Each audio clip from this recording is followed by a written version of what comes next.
اعوذ باللہ من الشیطان اللعین الرجیم بسم اللہ الرحمن الرحیم الحمد للہ وکفی وسلام علی عبادہ الذین اصطفی. درود بھیجئے محمد وعلی محمد صلی اللہ علیہ وسلم.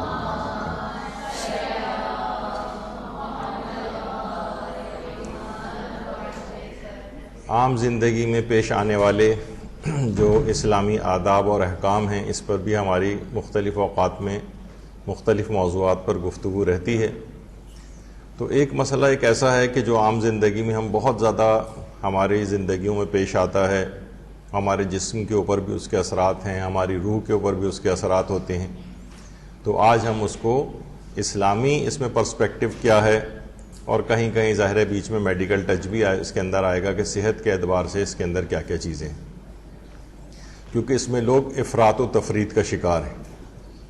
اور آج کل کے معاشرے میں خاص طور پر اس میں کافی زیادہ جو ہے بے اعتدالیاں دیکھنے میں آ رہی ہیں، اور وہ ہے گوشت کھانے کے اسلامی آداب اور فقہی احکام.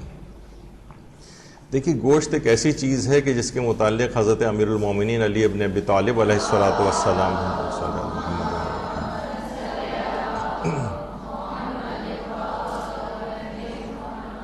حضرت رسول اکرم صلی اللہ علیہ وآلہ وسلم سے نقل فرماتے ہیں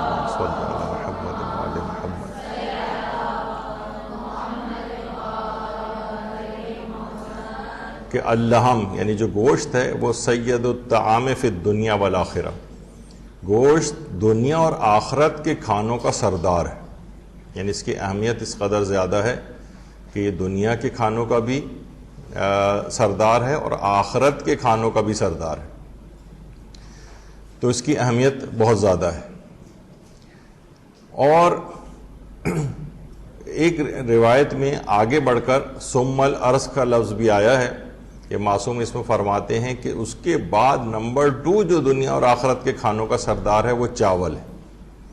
آج کل سوشل میڈیا کے اوپر 2 چیزوں کے خلاف بہت زبردست قسم کی کیمپین چل رہی ہے، گندم یعنی روٹی وغیرہ اور چاول، کہ یہ جناب یہ ہے اور یہ گلوکوز لیول جو ہے وہ بہت بڑھاتے ہیں اور انفلامیشن پروڈیوس کرتے ہیں، جسم کے اندر سوزش ہوتی ہے اور بہت ہی خطرناک چیزیں ہیں. ان سے اپنا پیچھا چھڑا لیا جائے اور صرف پروٹین ڈائٹ کے اوپر آئے جائے. تو بہرحال یہ کچھ افراط و تفریط والی چیزیں اس کے اندر آ گئی ہیں. اور ائمہ معصومین یہاں تک اس سلسلے میں فرماتے رہے ہیں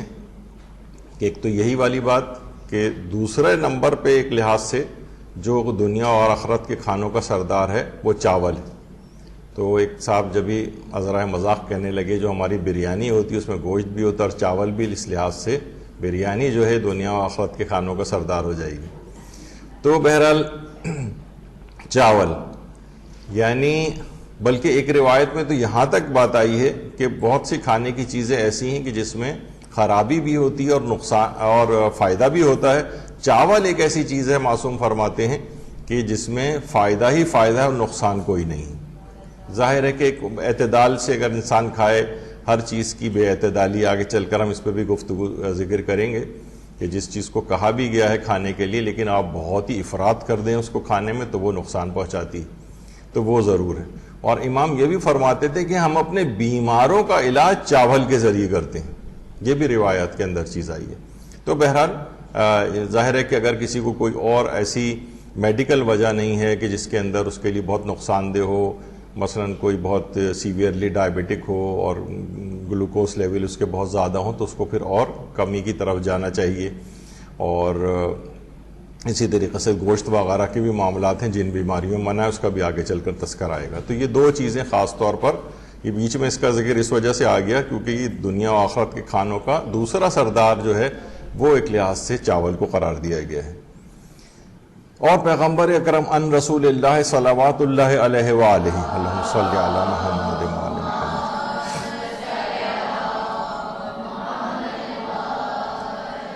جس میں پہلی بات تو یہی کہی کہ انہ قال سید الطعام فی الدنیا والآخرہ اللحم، گوشت جو ہے یہ دنیا اور آخرت کے کھانوں کا سردار ہے.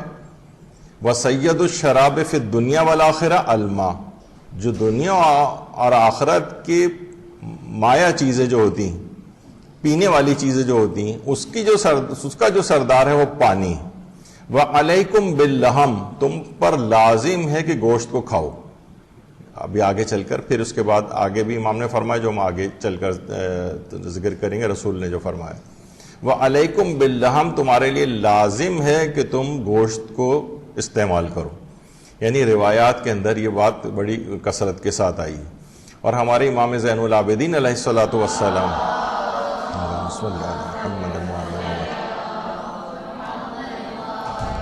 فرماتے ہیں کہ میرے نزدیک بازار جانا اور گھر والوں کے لیے 1 درہم کا گوشت خریدنا جس کے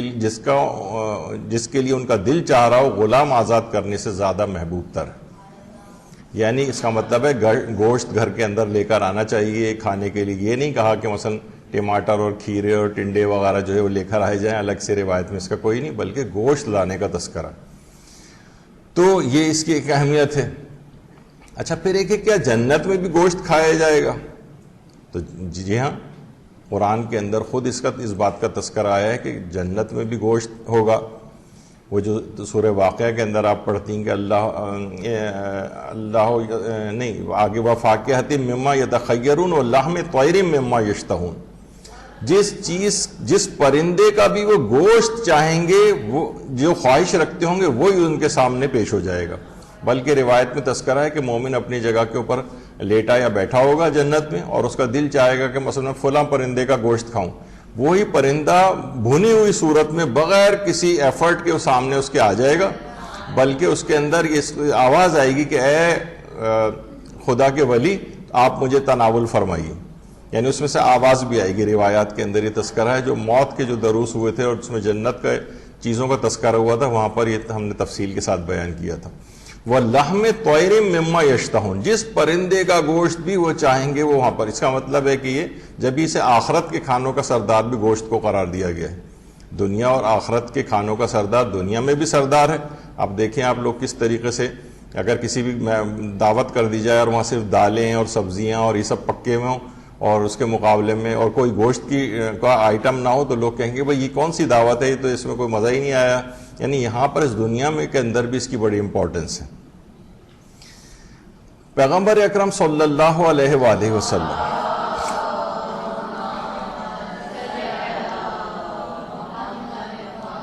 بہار الانوار میں روایات ہیں جس میں معصوم فرماتے ہیں کہ پیغمبر کو دستی کا گوشت بہت پسند تھا. یعنی گردن کا، سینے کا اور جو جانور کے اگلے 2 پاؤں ہوتے ہیں اس کا گوشت، یہ پیغمبر کو، یہ دستی کا گوشت کہلاتا ہے، یہ پیغمبر کو بہت پسند تھا. بلکہ پیغمبر اکرم جب کبھی گوشت کھانے کی فرمائش کرتے تھے تو اس گوشت کی فرمائش کرتے تھے کہ یہاں کا کھانا ہے مجھے. تو بہرحال یہ روایات میں اس طرح سے آیا ہے کہ پیغمبر کو بھی یہ چیز پسند تھی.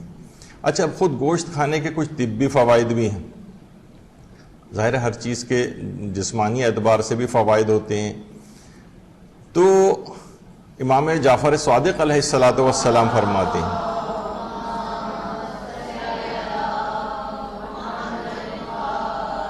کہ من اصابہ ضعف فی قلبہ او فی بدنہ فلیأکل لحم الضان باللبن. اگر کوئی شخص اپنے جسم میں، اپنے بدن میں، اپنے دل میں کوئی کمزوری محسوس کرے تو اسے چاہیے کہ وہ بھیڑ کا گوشت دودھ کے ساتھ تناول کرے. یعنی اس کی کمزوری جسم کی دور ہوگی. اس کا مطلب ہے گوشت جو ہے یہ جسم کی کمزوریاں دور کرتا ہے. امام معصوم نے فرمایا فی قلبہ او فی بدنہ، اپنے دل میں اگر ضعف محسوس کرے یا پھر اپنے بدن میں کوئی کمزوری محسوس کرے تو اس کو چاہیے کہ بھیڑ کا گوشت دودھ کے ساتھ جو ہے وہ تناول کرے. اسی طریقے سے امیر المومنین علی ابن ابی طالب علیہ الصلوۃ والسلام فرماتے ہیں کہ جو کوئی مسلمان جسمانی طور پر کمزور ہو جائے تو اسے گوشت کھانا چاہیے اور دودھ پینا چاہیے، کیونکہ خداوند عالم نے ان دونوں میں طاقت قرار دی ہے. تو عام طور پر سننے میں آتا ہے خواتین بہت سی ایسی ہیں کہ وہ ان کو گوشت پسند نہیں ہوتا، گوشت نکال کے الگ رکھ دیا جاتا ہے. تو ابھی آگے چل کر اسی کچھ نقصانات آپ کی خدمت میں ہم پیش کریں گے. یعنی خود جو جسم کی کمزوری کو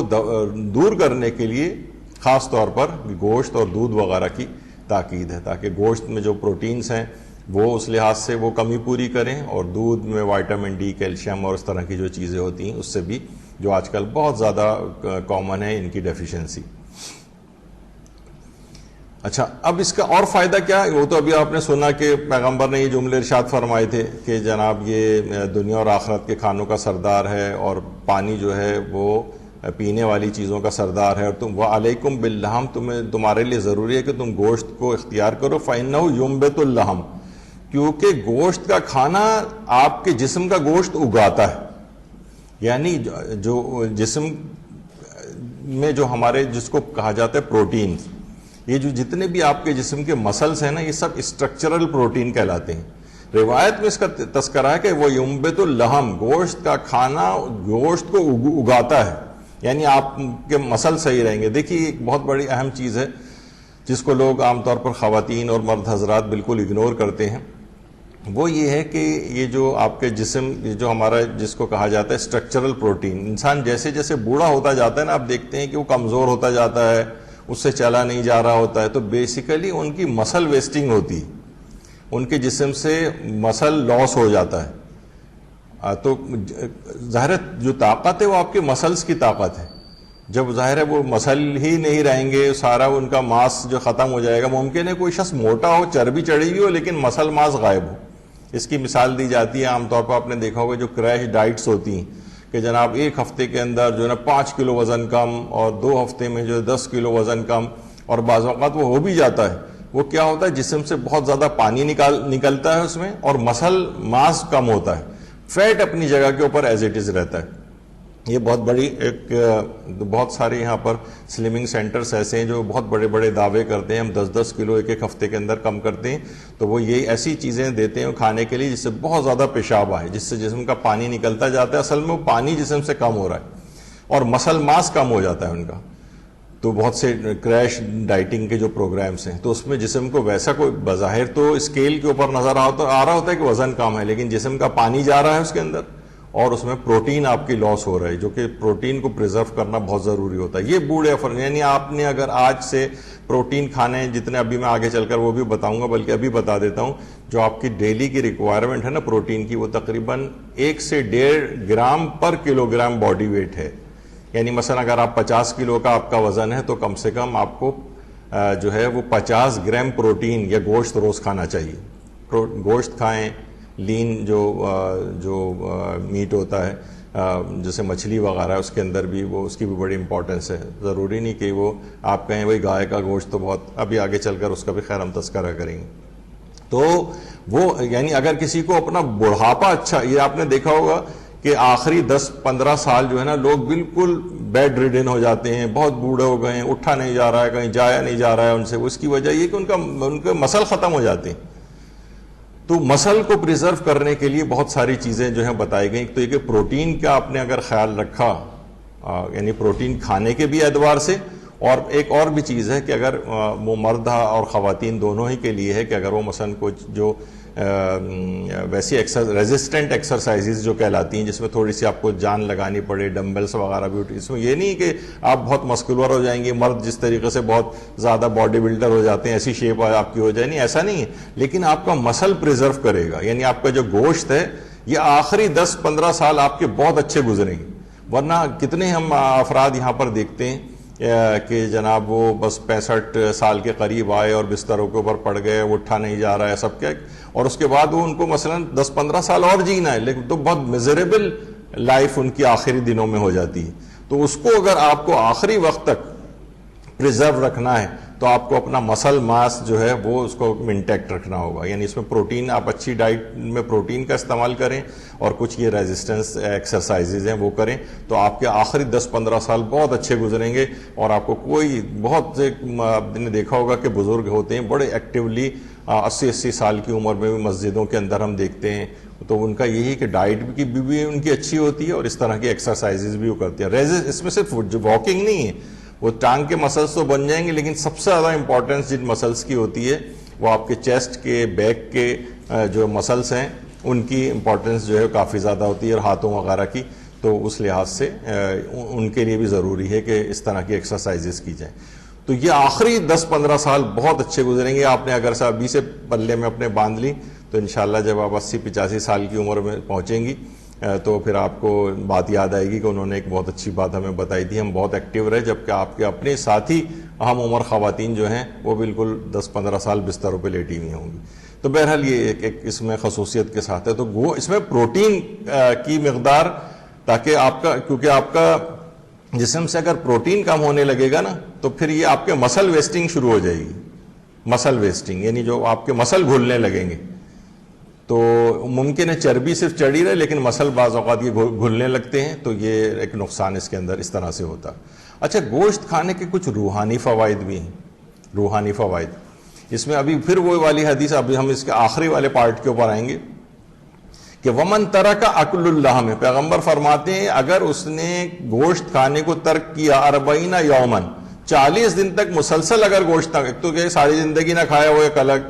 کہانی ہو جائے گی اور زیادہ نقصان. کہہ رہے ہیں اگر 40 دن تک بھی کسی نے گوشت کھانے کو ترک کیا، سا خلقہ، اس کا اخلاق خراب ہو جائے گا، اخلاق خراب ہو جائے گا اس کا. تو یہ بڑی ایک نقصان دہ جو ہے بات اس کے اندر ہوتی ہے. تو یعنی مسلسل یعنی اس کے روحانی بھی ہیں، اس کا مطلب ہے کہ اس کا اخلاق بہتر رہے گا اگر وہ گوشت اس انداز سے کھاتا رہے. اپنے آپ کو خیر گناہوں سے بچانا بھی ہوتا ہے، لیکن خود گوشت کو بالکل ترک کرنے کا ایک روحانی نقصان یہ ہوتا ہے کہ اس کا اخلاق خراب ہونے لگتا ہے. اور ایک اور بھی ہے جو ہمارے چھٹے امام جعفر صادق علیہ الصلوۃ والسلام فرماتے ہیں کہ جو شخص بھی تلاوت قرآن کرے جبکہ جوان اور مومن ہو تو قرآن اس کے گوشت اور خون میں مخلوط ہو جاتا ہے. یعنی آپ کے گوشت میں قرآن مخلوط ہو رہا ہے، آپ کے خون میں قرآن مخلوط ہو رہا ہے، تو اس کے روحانی اثرات آپ کے سامنے ظاہر ہوں گے. اب کہا جائے کہ جناب گوشت ہی نہیں ہوگا، سارے مسل ویسٹنگ ہو گئے، صرف ٹینڈنس لگے ہوئے، ہڈی سے جڑے ہوئے ہیں، تو وہ کیا مخلوط ہوگا؟ تو بہرحال مقصد کہنے کا یہی ہے کہ اس کے روحانی بھی فائدے ہیں. تو اچھا، ایک اس لحاظ سے بھی ہے کہ جو امام حسین علیہ السلام کے واقعے میں ملتا ہے کربلا کے بعد،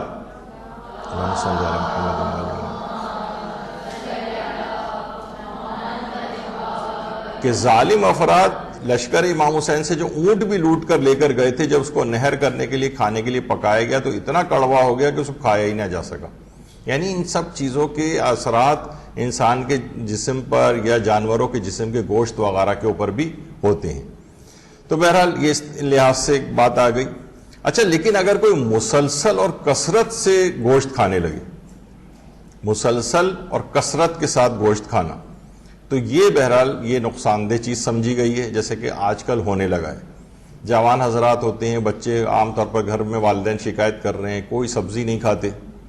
کوئی بہت سی سبزیاں ایسی ہیں جو انہوں نے ٹیسٹ بھی نہیں کی کبھی. مثلا کبھی کوئی لوکی ٹیسٹ نہیں کی، ٹنڈے ٹیسٹ نہیں کیے، کوئی انہوں نے چقندر کبھی کھا کے نہیں دیکھا. یعنی آپ دیکھیں گھروں کے اندر تو بچے جو ہیں وہ ہر وقت بس ایک تو فاسٹ فوڈ، اس کے اندر یہی سب چیزیں سب ہوتی ہیں جو صرف گوشت والی ہوتی ہیں. مسلسل اور کثرت کے ساتھ اگر گوشت کھایا جائے تو اس کا ایک نقصان بتایا جاتا ہے کہ انسان شقی القلب ہو جاتا ہے. بلکہ روایات کے اندر یہ چیز بھی آئی ہے کہ امام نے فرمایا کہ کثرت سے گوشت کا کھانا وہی اثرات رکھتا ہے جو شراب نوشی اثرات رکھتی. کثرت سے گوشت کا کھانا بالکل ایسی ہے جیسے شراب نوشی کرنا. روایتوں کے اندر یہ چیز آئی. اس کا مطلب ہے کہ بہت ہارمفل ایفیکٹس باڈی کے اوپر ہوتے ہیں اگر انسان بہت کثرت کے ساتھ، جیسے کہ آج کل ہونے لگا ہے، روزانہ ایک نئے گوشت کا آئٹم گھر میں پک رہا ہوتا ہے. ابھی ہم آگے چل کر ذکر کریں گے کتنا کھانا چاہیے، یعنی اسلامی لحاظ سے اس میں اسلام کا پرسپیکٹو کیا ہے. تو شراب کے برابر قرار دیا گیا اس کو. یعنی ایسے ہی جیسے انسان کی اب آپ نکالنے بیٹھیں گے شراب نوشی کے کس قدر نقصانات ہیں، تو ایسے ہی ہے بالکل گوشت کھانے کے بھی. کثرت سے انسان اگر گوشت کھائے تو وہی نقصانات اس کے ہوتے ہیں. اور اس لحاظ سے یہ بھی ہے کہ جناب اس میں سالٹ کانٹینٹ جو ہے وہ بہت زیادہ ہوتا ہے. سالٹ کانٹینٹ کیونکہ ظاہر ہے آپ کبھی بھی آپ کے روزانہ گوشت کا کوئی پھیکا گوشت تو کوئی بھی نہیں کھاتا ہے، اس میں یقیناً اس میں بڑے چکنائیاں بھی ہوتی ہیں اور بڑا مسالے اور نمکین ہوتا ہے، فاسٹ فوڈ اور وہ سب کچھ ہوتے ہیں، ان میں بھی سالٹ کانٹینٹ جو ہے بہت ہائی ہوتا ہے. تو اس سے کیا ہوتا ہے پھر وہی ہائی بلڈ پریشر ہونے لگتا ہے لوگوں کثرت سے. یعنی گوشت کھانے کی جو جسمانی نقصانات ہیں اس میں بلڈ پریشر کا ریز ہونا، کیونکہ مسلسل آپ کا سوڈیم بڑھتا جا رہا ہے جسم کے اندر، تو اس سے بلڈ پریشر کا مرض جو ہے لاحق ہو سکتا ہے. اور اتنی کثرت کے ساتھ جب آپ کھائیں گے اور ڈبل پیٹی اور اتنی زیادہ نمک اور وہ چیزیں اندر جائیں گی تو اس سے کیا ہوتا ہے کہ انسان کا وزن بڑھنے لگتا ہے. جب وزن بڑھنے لگتا ہے تو اس کے بعد اگلا جو مسئلہ ہوتا ہے وزن بڑھنے سے، ایک تو وہی ڈائبٹیز وغیرہ ہونے لگتی ہے، اور دوسرا یہ کہ لیور کے اوپر بھی اس کے اثرات ہوتے ہیں. فیٹی لیور ہوتا ہے جو بعد میں سیروسس وغیرہ کے اندر بھی چینج ہو سکتا ہے، یعنی جگر کا جس میں سکڑ جانا ہوتا ہے. یعنی یہ سب اس کے بعد ایک چین آف ایونٹس جو ہے نا وہ ہونے لگتی ہیں. اور یہ سب کیا ہے؟ ابھی تو وہ جوان ایسے ہی ہیں، ابھی فی الحال کیا ہے، بس کھا رہے ہیں، وزن بڑھ رہا ہے ان کا، کھا رہے ہیں، اور مثلا سالٹ کنٹینٹ بڑھ رہا ہے تو تھوڑے عرصے میں پھر بلڈ پریشر ہونا شروع ہو گیا. پھر کتنی زیادہ آج کل اموات آپ دیکھ رہے ہیں. ہم لوگ یہاں پر خاص طور پر مسجد خیر العمل انچولی کے اندر جو آتی ہیں ڈیڈ باڈیز اور جوانوں کی جو ہوتی ہیں، تو ہم اس میں دیکھتے ہیں کہ واقعتاً یعنی کوئی پچھلی کوئی ہسٹری بھی نہیں ہوتی کہ بھئی یہ کوئی کارڈک ہسٹری تھی، کوئی فیملی ہسٹری تھی، کوئی اس طرح کی کوئی چیز نہ، بس ایک دم سے سڈن ڈیتھ ہو گئی ان کی. تو بعض اوقات یہ سب چیزیں بہت جلدی جلدی آج کل جوانوں کو ہارٹ اٹیکس ہو رہے ہیں. اس کی بہت بڑی وجہ یہی ہے کہ بہت کثرت کے ساتھ گوشت کی تلی ہوئی چیزوں کا جو ڈیپ فرائیڈ عام طور پر ہوتی ہیں ان کا استعمال. تو یہ سب جسم کے اندر جا رہی ہیں، خون کی نالیوں کے اندر جمتی ہیں، جو اس کے نقصانات میں سے ایک ہے. آنتوں کا کینسر، بڑی آنت کا کارسینوما آف کولوریکٹم جسے ہمارے کہا جاتا ہے، اس میں یہ ہے کہ یعنی عام طور پر جو بہت کثرت کے ساتھ گوشت کھاتے ہیں ان میں تقریباً اراؤنڈ 20-25% جو کارسینوما آف کولوریکٹم ان افراد کے اندر ہوتا ہے. تو ایک رسک فیکٹر ہے بہت بڑا یہ کہ جو بہت زیادہ کثرت کے ساتھ گوشت کو کھاتے ہیں. تو روزانہ کم سے کم ڈائٹ سے اس کو جو ہے وہ نکالنا چاہیے، ورنہ آگے چل کر ان کا نقصان ہوتا ہے. ایک دفعہ ایک شخص نے امام جعفر صادق علیہ الصلوۃ والسلام سے عرض کیا، آ کے کہا کہ مولا ہمارے پاس کچھ لوگ روایت کرتے ہیں کہ اللہ کو گوشت خور گھر پسند نہیں. تو امام صادق نے فرمایا انہوں نے سچ کہا، لیکن اس کے معنی درست نہیں سمجھے. اللہ کو وہ گھر پسند نہیں ہے جس میں لوگوں کا گوشت کھایا جاتا ہو، یعنی غیبت کی جاتی ہے. یعنی امام نے فوراً ایک دوسرے پہلو کی طرف اس کو متوجہ کیا. لیکن جسمانی نقصانات یعنی گوشت بہت زیادہ کھانے والے اس کو بھی بلکہ الگ سے روایات کے اندر امام نے اس وقت اس بات کو ہائی لائٹ کرنا چاہا ہوگا یا اس راوی کے اعتبار سے غیبت کے مسئلے کو ڈسکس کرنا چاہا ہوگا، لیکن یہ بھی اس کے اندر آتا ہے کہ اس کے نقصانات ہوتے ہیں. البتہ اگر نقصان سے بچنا چاہیں تو ازبغ ابن نباتہ سے روایت ہے کہ میں ایک مرتبہ حضرت امیر المومنین علی ابن ابی طالب علیہ الصلوۃ والسلام کی خدمت میں حاضر ہوا.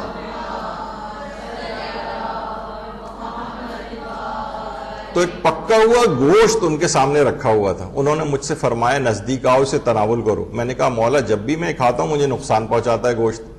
امام نے فرمایا کیا تمہیں کچھ ایسا سکھا دوں کہ اگر تم وہ تلاوت کرو تو کوئی سا بھی کھانا تم کو نقصان نہیں پہنچا سکتا.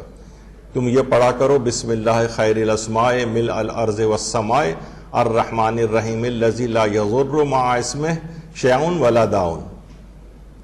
یعنی اے اللہ تجھ کو میں تیرے ہی نام سے پکارتا ہوں جو کہ آسمان اور زمینوں کے خزانوں میں سب سے بہترین ہے. اے مہربان اور رحم کرنے والے جس کے ہوتے ہوئے کوئی چیز ضرر اور نقصان نہیں پہنچا سکتی. یہ دعا پڑھ دو کھانے کے اوپر، اور بہت ساری اور چیز بسم اللہ پڑھ کے کھایا جائے اس کے اندر بھی ہے. اور سورہ معون اگر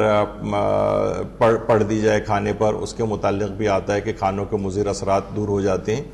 تو یہ بڑی اہمیت کی حامل چیز ہے کہ یہ والی دعا بھی انسان بچوں کو بھی یاد کرا دے، ڈائننگ ٹیبل پہ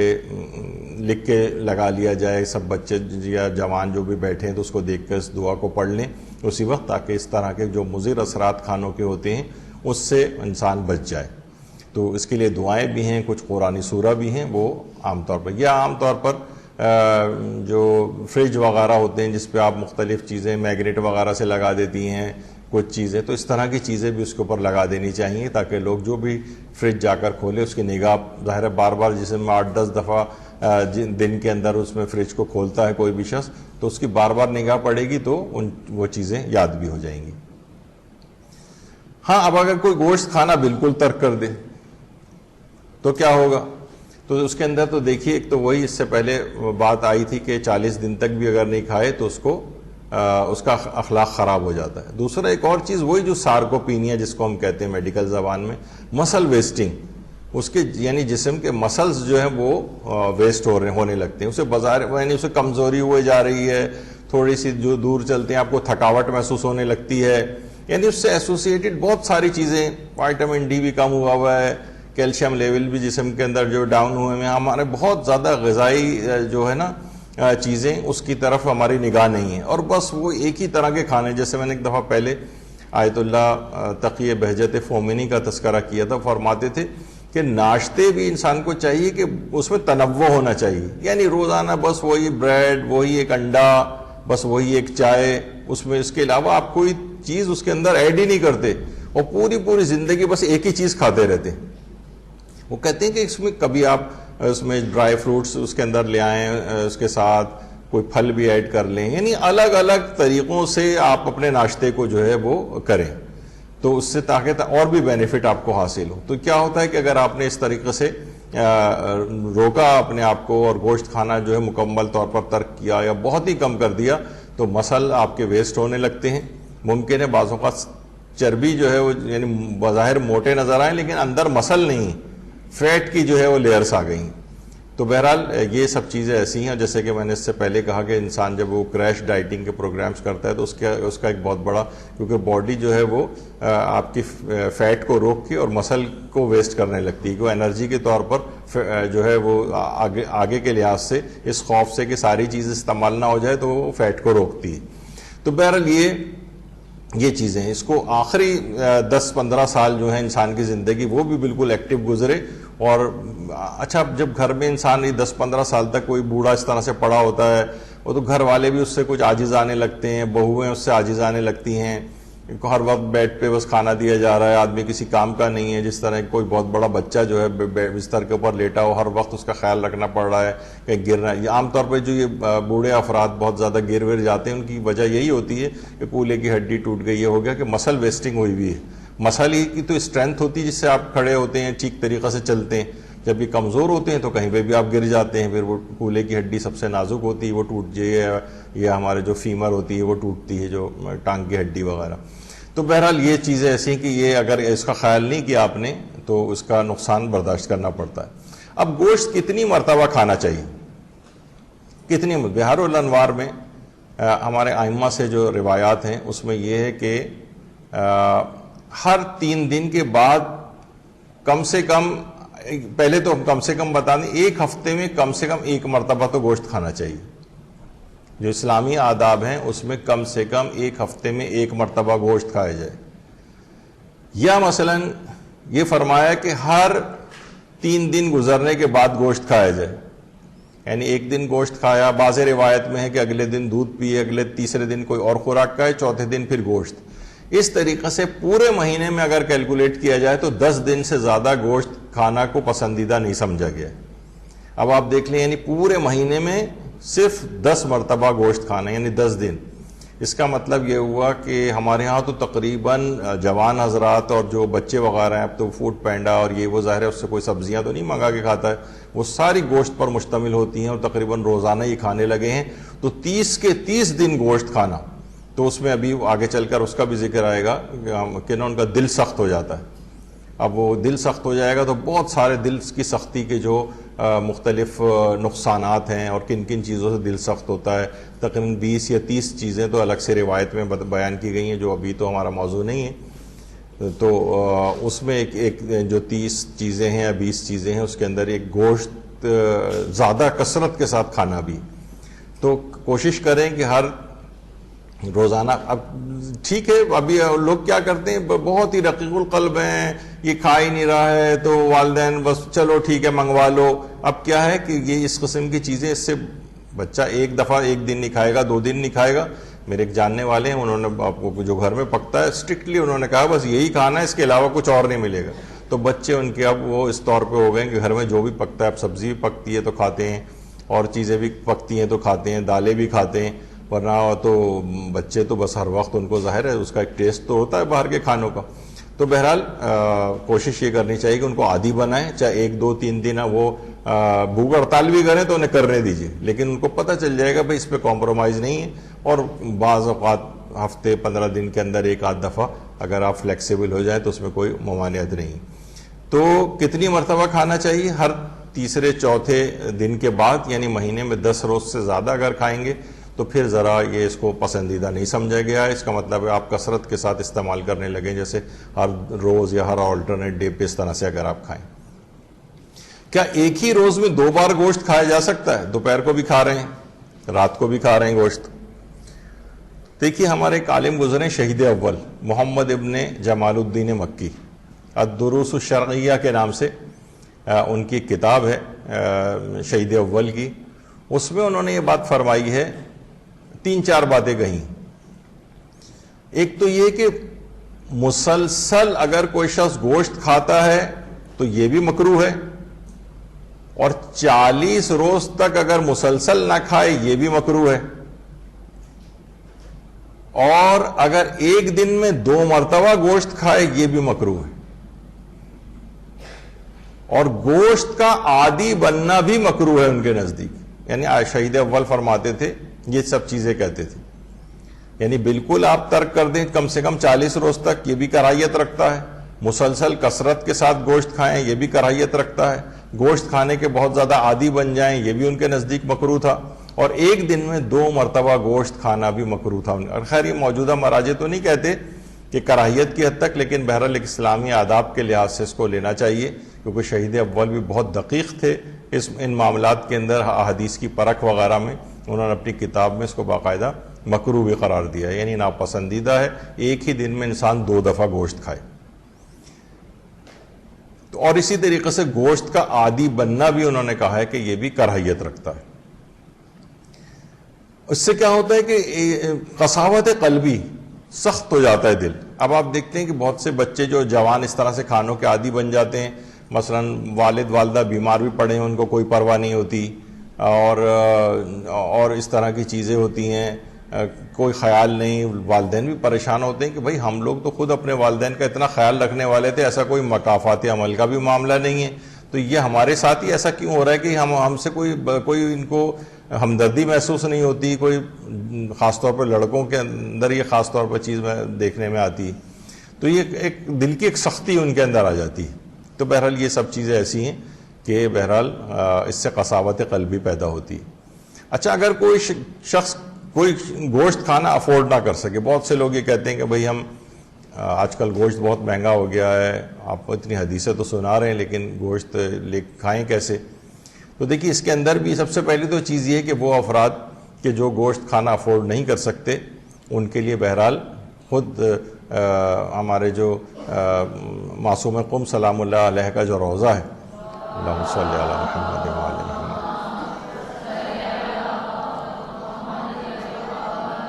وہاں پر باقاعدہ مستحقین کے لیے گوشت کی تقسیم بھی ہوتی ہے، اور علاقوں کے اندر بھی ہوتی ہے، جیسے سید محمد کا جو بلد کے اندر ہے وہاں پہ کتنی تعداد میں صدقات. تو لوگ بہرحال عام طور پر لوگوں کو یہی چاہیے کہ یہاں پر بھی جو مختلف لوگ ہر مہینے کم سے کم ایک دفعہ انسان جو صاحب حیثیت ہے وہ ایک جانور ذبح کروا دے. 15-17 ہزار روپے کا جو عام طور پر ملتا ہے، تو اس میں صدقے کا ایک بکرا جس میں تمام گھر والوں کی صحت و سلامتی کے لحاظ سے، تمام شیعوں کی مومنین کی صحت و سلامتی کے اعتبار سے، مسلمانوں کے امور کے لحاظ سے ایک جانور اگر ذبح کروا دیا جائے تو بہت ساری مشکلات سے انسان بچ جاتا ہے. تو اور یہ پھر غریبوں کے تک بھی پہنچ جائے. عام طور پر کچھ افراد تو اس کا بھی اہتمام کرتے ہیں کہ بھائی روٹی اور اس کو پکوانے کا جو ہے باقاعدہ پورا ایک میل روٹیوں اور اس کے ساتھ وہ بھی تقسیم کروانے کا مومنین انتظام کرتے ہیں. تو یہ بہت اہمیت کی حامل ہے کہ یہ گوشت جو لوگ افورڈ نہیں کر، بکرے کا گوشت تو خود اتنا مہنگا افورڈ نہیں کر سکتے، لیکن کم سے کم جو افراد افورڈ کر سکتے ہیں وہ ان تک پہنچائیں یہ چیزیں. تو جو شخص گوشت کھانے کو افورڈ نہ کر سکے تو دوسروں کی ذمہ داری ہے. لیکن بہرحال جو اگر کوئی شخص یہ بھی آیا کہ جو 40 روز تک گوشت خرید نہ سکے، یعنی اتنی استطاعت نہ ہو، تو احادیث کے اندر یہ بات آئی ہے کہ اسے چاہیے کہ وہ قرض لے اور اس سے گوشت خریدے. مسائل الشیعہ کے اندر 12 روایات ہیں کہ جس میں ایک بات کہی گئی کہ وہ قرض لے اور اس سے پھر یہ خریداری کرے گوشت کی. تو یعنی جبھی ہے نا، یہ مثلا یہ بھی کہہ سکتا تھا کوئی بات نہیں، اگر گوشت نہیں افورڈ کر سکتے تو دالیں کھاؤ، کوئی اور سبزیاں کھا لو اس کی جگہ. نہیں، یعنی اس کی اتنی اہمیت ہے کہ یہ قرض لے. اچھا بالفرض اگر یہ قرض بھی نہیں لے سکتا، بہت سے ہوتے ہیں بھائی قرض لیں پھر اتاریں گے کیسے اس کو، تو یہاں تک بھی یہ بات آئی ہے جو شخص 40 روز تک گوشت خریدنے کی سکت نہ رکھتا ہو اور حکومت اسلامی اس ملک کے اندر قائم ہو. حکومت اسلامی کی اہمیت اس بات سے کہ اسلام نے اگر واقعی اسلامی حکومت قائم ہو جائے کسی جگہ تو اسلامی حکومت کی ذمہ داریوں میں سے ایک ذمہ داری کہ اس تک گوشت پہنچائے. گوشت پہنچائے اس تک، یعنی اس کی اتنی اہمیت ہے. یہ نہیں کہ نہیں کھا رہے تو کوئی بات نہیں، سال بھر ایسے گزر گیا، آپ کے پاس اور آلٹرنیٹ چیزیں بھی تو ہیں کھانے کی. نہیں، یعنی یا تو خود قرضہ لے، جیسے میں نے کہا 12 احادیث ہیں اس سلسلے میں، اور اس سے پھر گوشت جو ہے وہ اپنے لیے انتظام کرے. اور اگر اس کی بھی استطاعت نہ ہو تو پھر جو حکومت اسلامی ہے اس کی ذمہ داری ہے کہ وہ لوگوں تک گوشت کو پہنچائے جو اس کو افورڈ کرنے کی حیثیت نہیں رکھتے. اچھا، اسی طریقے سے کچا یا صحیح طور پر اگر پکا ہوا گوشت نہیں ہے اگر، تو اس کی بھی جو ممانعت آئی کہ گوشت کو صحیح طور پر پکا ہوا ہونا چاہیے. ہمارے پیغمبر اکرم صلی اللہ علیہ وآلہ وسلم فرماتے ہیں،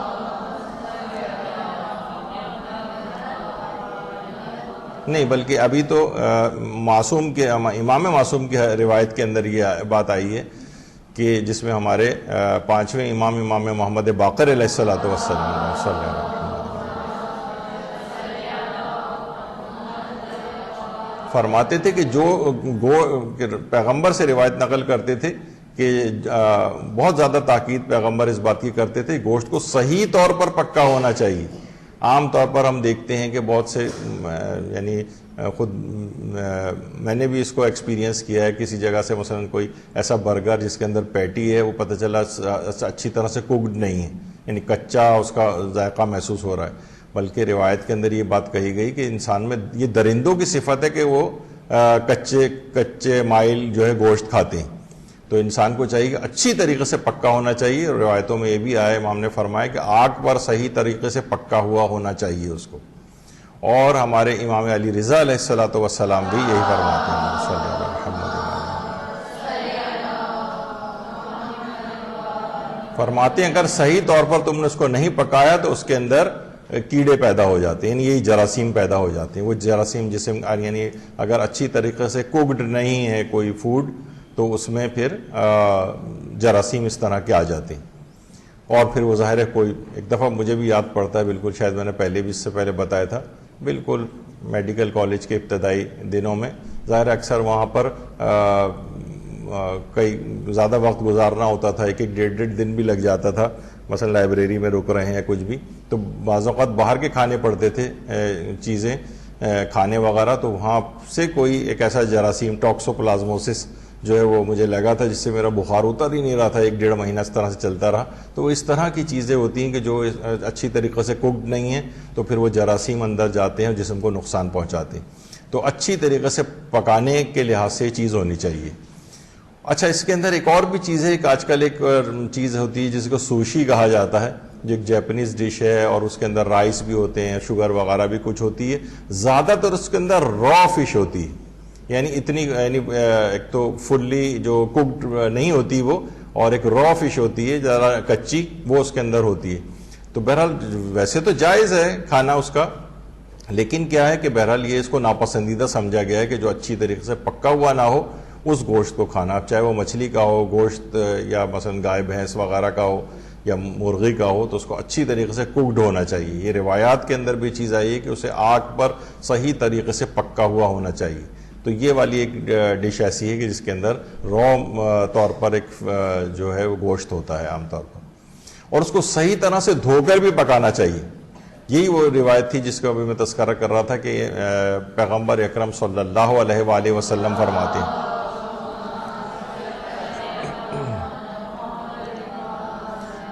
کہ حضرت میرے بھائی حضرت عیسیٰ علیہ السلام ایک جگہ ایک قریے سے گزرے، ایک علاقے سے گزرے، دیکھا کہ وہاں کے لوگوں کے چہرے زرد پڑے ہوئے ہیں، آنکھیں نیلی ہوئی ہیں، کسی بیماری کا شکار ہیں. تو لوگوں نے آ کر کہا یا نبی اللہ دیکھیں سارے لوگ جو ہے بیمار ہوئے ہوئے ہیں. تو حضرت عیسیٰ نے کہا کہ تمہاری بیماری کا علاج خود تمہارے پاس ہے، اس کی وجہ یہ ہے تم لوگوں کی حالت یہ ہونے کی کہ تم لوگ گوشت کو اچھی طریقے سے دھوتے نہیں ہو، یا دھوئے بغیر استعمال کرتے ہو، اچھی طرح سے نہیں دھوتے ہو. عام طور پر دیکھیے ہوتا یہی کہ جو بازار ہیں اس کے اندر یہ لوگ اچھی طریقے سے گوشت کو نہیں دھوتے ہیں. بازاروں کے جو کھانے بظاہر 5 اسٹار ہوٹلز کے بھی ہیں، میں نے ایک پروگرام دیکھا تھا جو انہوں نے کینڈیڈ کیمرہ لگایا ہوا تھا، اور 5 اسٹار ہوٹلز کے جو بہترین 5 اسٹار ہوٹلز ہیں ان کے کچنز کے اندر انہوں نے لگایا ہوا تھا، اور اس میں جو ریکارڈنگ کی تھی لوگ کیا گندگی کر رہے ہوتے ہیں وہاں پہ بھی پکانے والے، کس طریقے سے، یعنی پورا ایک اس کا حال تھا. تو وہ سارا کھل کے سامنے آ گیا تھا کہ وہ بھی جو بظاہر آپ کے سامنے بڑے ریپنگ اور بڑے اچھی پیکنگ میں آپ کے سامنے ایک چیز آتی ہے، آپ سوچتے ہیں کہ بہت اچھے طریقے سے اس کو کیا گیا، نہیں، اچھے طریقے سے وہ ان کو اس کی پرواہ بھی نہیں ہوتی، کیونکہ آپ دیکھتے ہیں کہ ان کی بہت سی سینیٹری جو ہائیجینک جو کنڈیشنز ہوتی ہیں، لوگوں کی باتھ روم بھی جاتے ہیں تو ایسے ہی بغیر ہاتھ دھوئے وہاں سے واپس آ جاتے ہیں، اور جو افراد اس طرح کے کام کرتے ہیں، تو گوشت کو صحیح طور پر پکانا ہونا چاہیے۔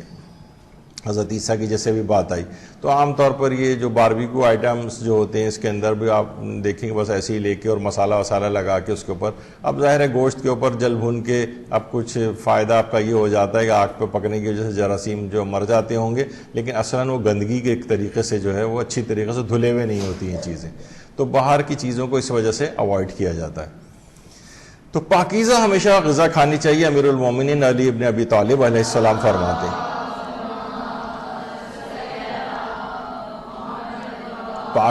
پاکیزہ غذا کھائے، یعنی اس طرح کی کوئی گندگی وغیرہ نہ ہو، اسے اچھی طریقے سے چبائے اور پیٹ پورا بھرنے سے پہلے غذا سے ہاتھ کو کھینچ لے۔ رفع حاجت کی جب موقع ہے اس کو نہ روکے تو مرض موت کے علاوہ کسی بھی بیماری میں مبتلا نہیں ہوگا۔ یعنی پاکیزہ غذا، یعنی پاکیزہ سے مراد یعنی صاف ستھرا، اس کے اوپر سے ہٹائی یہ چیز۔ عام طور پر گھروں میں بھی کوشش کریں جو گوشت آئے اسے اچھی طریقے سے دھوئیں تاکہ اس کا خون وون اچھی طرح سے نکل جائے۔ عام طور پر اس کو جلد بازی میں بس تھوڑا سا پانی پہ ڈالا اور تو اندر اس کے خون رہ جاتا ہے، جس کے بہرحال پھر اثرات ہوتے ہیں۔ نلی کا گودا عام طور پر جو کھایا جاتا ہے، نلی کا گودا، یہ بھی پسندیدہ نہیں سمجھا گیا ہے، پسندیدہ نہیں سمجھا گیا ہے، اور بلکہ کہا پیغمبر کی حدیث جس میں فرماتے ہیں کہ میری امت کے وہ لوگ بدترین لوگ ہوں گے جو نلی کا گودا کھاتے ہیں، بدترین لوگ ان کو قرار دیا گیا۔ تو عام طور پر یہ کہ جناب انسان جو ہے یہاں پر بڑا خیر جائز ضرور ہے، یا یہ ایسا کوئی تاثر نہ ہو کہ جناب یہ چیز حرام قرار دی جا رہی ہے، نہیں، لیکن کوشش یہ کریں کہ اس طرح سے، کیونکہ اس سے نقصانات بھی ہیں۔ ہائی کولیسٹرول سمجھیں، ایک ہمارے خاندان میں ایک دعوت ہوتی ہے جہاں پر پائے وغیرہ پکائے جاتے ہیں، تو میں ہم سے یہی کہتا ہوں کہ اچھا آج کولیسٹرول کی دعوت ہے، تو پائے میں کیا ہے، ظاہر وہ جو پورا لیس پورا آپ کے ہاتھ واتھ جکڑ جاتے ہیں وہ آپ کے خون کی نالیوں میں جاتا ہے۔ جو میں ان سے کہتا ہوں کہ آپ اس کے ساتھ ہر شخص کو ایک روویسٹا کی ایک ٹیبلٹ بھی دیا کریں ساتھ میں، جو کولیسٹرول وغیرہ کے اینٹی ہوتی ہے۔ تو بہرحال یہ نلی نہاری پائے، تو بہرحال لیکن یہ کیا نلی کا گودا کھانا جو عام طور پر لوگ ٹیسٹی بھی ہوتا ہے، اس کے کچھ فوائد بھی ہیں، لیکن بہرحال زیادہ تر جس اعتبار سے جو دل کے امراض ہیں اور کولیسٹرول وغیرہ لوگوں کا ریز ہے، اس لحاظ سے یہ ایک بڑی نقصان دہ چیز ہے اور بدترین بھی ان کو قرار دیا گیا ہے۔ اچھا، اسی طریقے سے حلال جانور کی ہڈیاں کھانا، حلال جانور کی ہڈیاں کھانا ویسے جائز ہے، یعنی فقہی اعتبار سے تو جائز ہے، لیکن بہت سی روایات میں یہ بھی ہے کہ ہڈیاں وغیرہ یا اس پر جو تھوڑا بہت گوشت لگا رہ جاتا ہے، انسان کو چاہیے کہ اس پر کچھ چھوڑ دے، کیونکہ وہ جنات وغیرہ کا کھانا ہوتا ہے، یعنی ان کو بھی کچھ کھانا ہوتا ہے، تو آپ جنوں کا بھی حصہ کھا جائیں، پتہ چلا ہڈی اور ذرا سا بھی گوشت نہ چھوڑیں، تو بہرحال لیکن ہے جائز یہ حلال گوشت جانور کی ہڈیاں کھانا۔ اسی طریقے سے آج کل گوشت کا ایک پاؤڈر بھی آنے لگا ہے جو کھانوں کے اندر ایک فلیور دینے کے لیے ہوتا ہے، کہ آپ پکا کچھ اور رہی ہیں، مثلا دال بنا رہی ہیں لیکن آپ نے اسی میں ہی پاؤڈرڈ میٹ جو ہے یعنی پاؤڈر کی شکل میں بھی آنے لگا ہے، تو وہ آپ نے اس میں ڈال دیا تاکہ ایک ذائقہ آ جائے، وہ بھی جائز ہے، اس میں بھی کوئی حرج نہیں۔ البتہ بازاروں کے جو کھانے ہیں ان کے بڑے نقصانات اور بے برکتی نوٹ کی گئی ہے، خاص طور پر نصیر الدین طوسی نے جو کتاب لکھی ہے آداب المتعلمین، جو طالب علم ہوتے ہیں ان کے لیے خاص طور پر کچھ چیزیں اس کے اندر انہوں نے بیان کی ہیں، تو اس میں کہا ہے کہ روحانیت کے اوپر یہ بڑے اثر انداز ہوتی ہیں چیزیں، تو جو طالب علم ہو روحانیت کا یا دین کا، اسے چاہیے کہ بازار کے کھانوں سے پرہیز کرے، ورنہ اس کی بہت سی وجوہات بھی انہوں نے جو ہے وہ علماء نے لکھی ہیں اس لحاظ سے، کہ مثلا عام طور پر بڑے شوکیسوں میں جو کھانے سجے ہوئے ہوتے ہیں اور مہکیں اٹھ رہی ہوتی ہیں، لوگ جو وہاں سے گزرتے ہیں، تو جو لوگ افورڈ نہیں کر سکتے وہ بڑے حسرت سے ان کو دیکھتے ہیں، تو اس سے کیا ہوتا ہے ان کھانوں پر سے برکت ختم ہو جاتی ہے۔ تو یہ اگر آپ کھائیں گے تو ایک بے برکتی والی چیز آپ کھائیں گے جو آپ کو فائدہ نہیں پہنچائے گی بلکہ نقصان، تو اور اس کے علاوہ اور بھی نقصان جو بھی آپ نے اس سے پہلے غذائی لحاظ سے، آپ نے طبی لحاظ سے جو ہے کہ صحیح طریقے سے نہ پکا ہوا ہوتا ہے یا پکا ہوا بھی ہو تو مثلا وہ گندگی ہوتی ہے وہاں پر، دھلائی صحیح نہیں ہوتی ہے. عام طور پر جو بڑی پلیٹیں چمکا کے آپ کے پاس لا کر رکھتے ہیں، آپ اس سے پہلے جا کر دیکھیں گندا سا کالے رنگ کا ایک کپڑا ہوتا ہے جو ہر پلیٹ کے اوپر رگڑ رہے ہوتے ہیں، اور اس کے بعد چمکا کے وہ لا کے رکھ دیتے ہیں آپ کے سامنے. تو وہ اس کے بڑے نقصانات ہیں بازار کے کھانوں کے،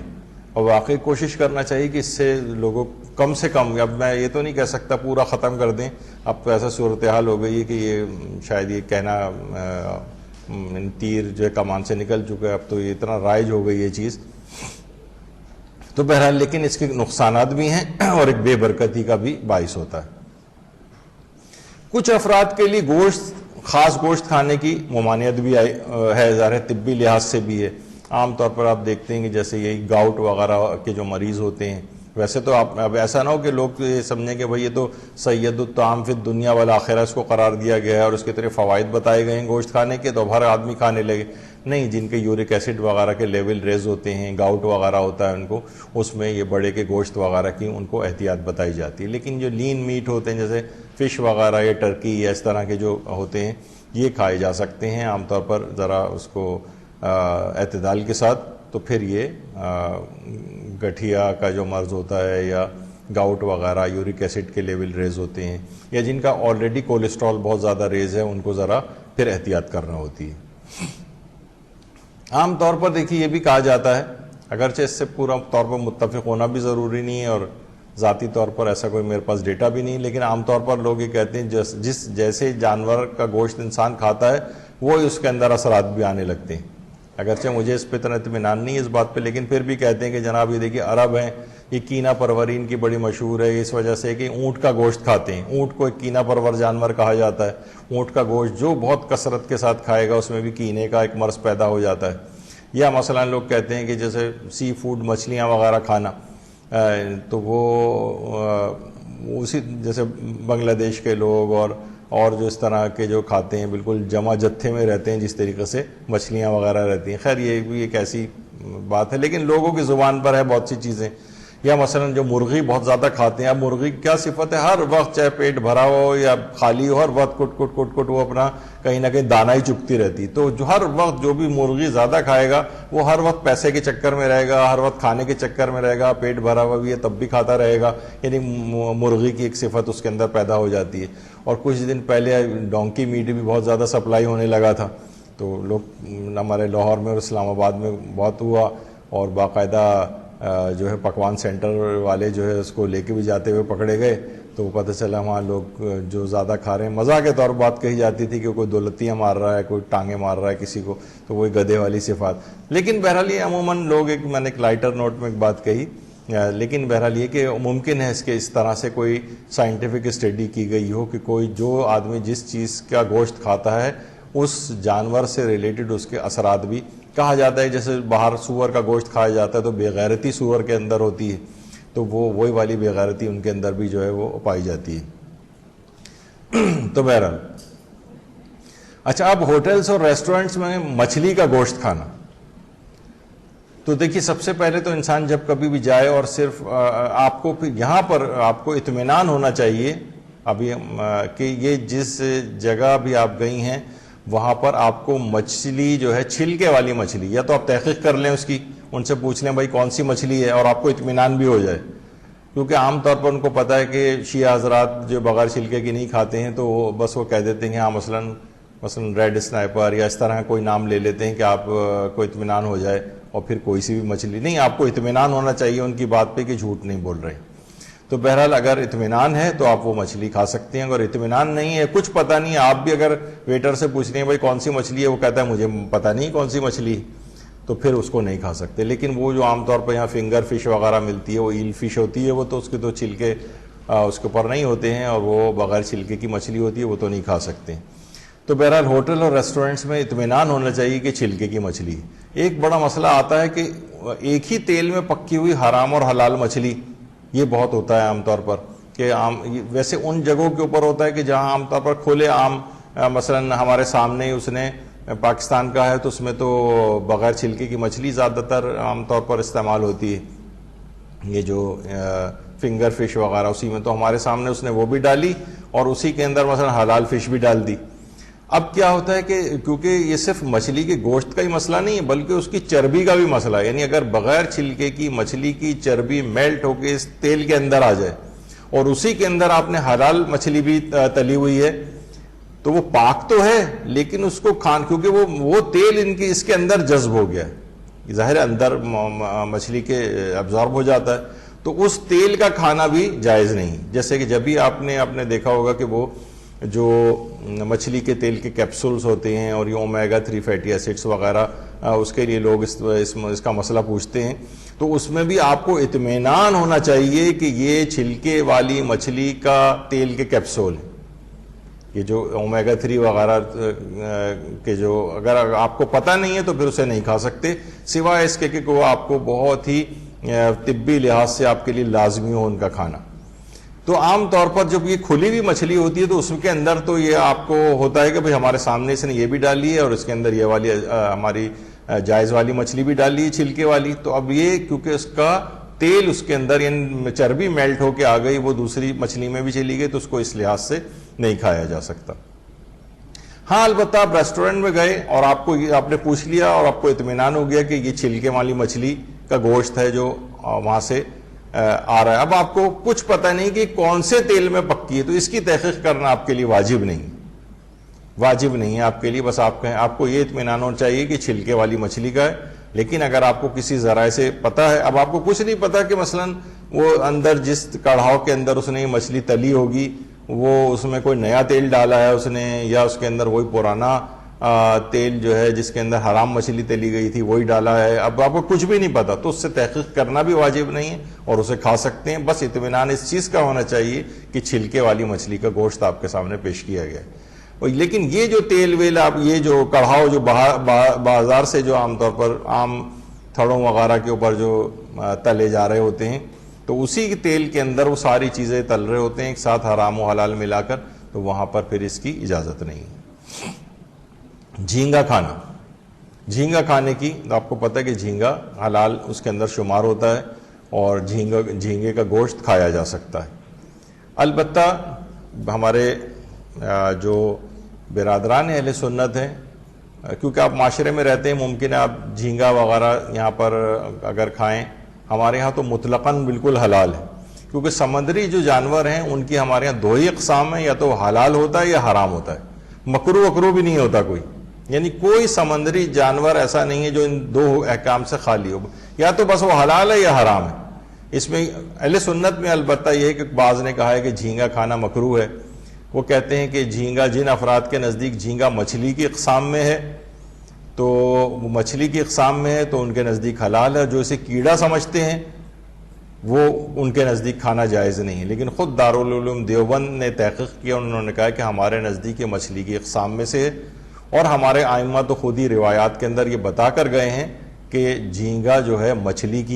ایک قسم ہے، اور اس کا نام لے کر امام نے اس کو جائز قرار دیا ہے۔ تو بہرحال جھینگے کی بالکل پرمیشن ہے، اور کیونکہ معاشرے میں آپ رہتے ہیں، ممکن ہے کوئی آپ سے کہے بھئی یہ مکروہ ہے، آپ کی کوئی آفس کولیگ یا مثلاً اور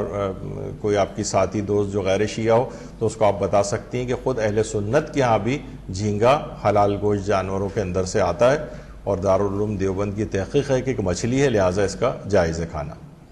بہت ہوا تو کچھ لوگ کراہیت کہتے ہیں، لیکن حرام کوئی بھی نہیں کہتا ہے۔ البتہ اس کے بعد کیکڑا جو ہے، کیکڑا کا گوشت کھانا وہ جائز نہیں، کیکڑا کیونکہ حرام اس میں آتا ہے اور یہ جائز نہیں اس کا گوشت کھانا۔ البتہ کیکڑا اہل سنت کے ہاں جو ہے وہ جائز ہے کھانا۔ تو اسی طریقے سے کیکڑے کا اگر سوپ ہے، سوپ پینا یہ عام طور پر ریسٹورنٹس وغیرہ میں ہوتا ہے، سردیاں اس کے اندر سرو کیا جاتا ہے،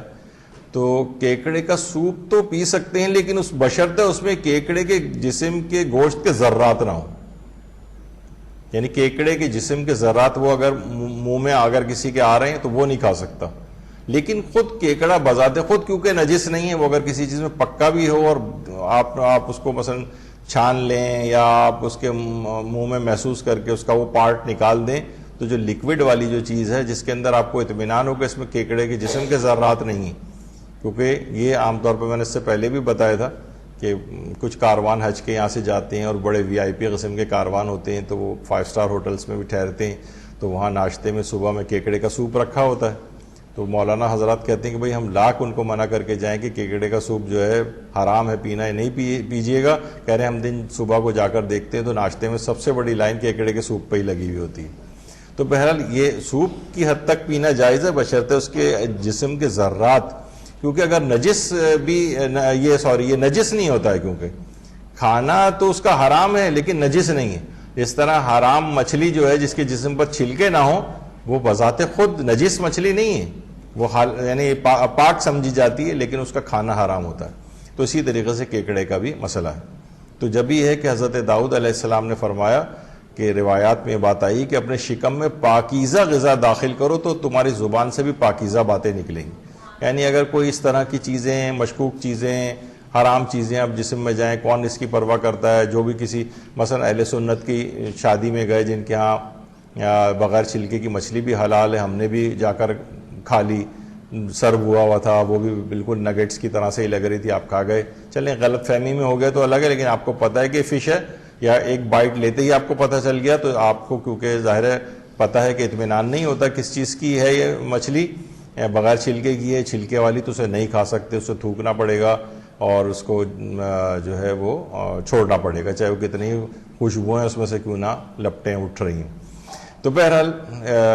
کیونکہ یہ حرام اگر چیز جسم میں جائے گی تو پھر اس کے اثرات اس لحاظ سے ہوتے ہیں. اسی لحاظ سے جو گردے یہ جو اپنے کچھ چیزیں ایسی ہیں جو مکروہ ہیں حلال گوشت جانور میں بھی, اس میں ایک تو گردے مکروہ ہیں,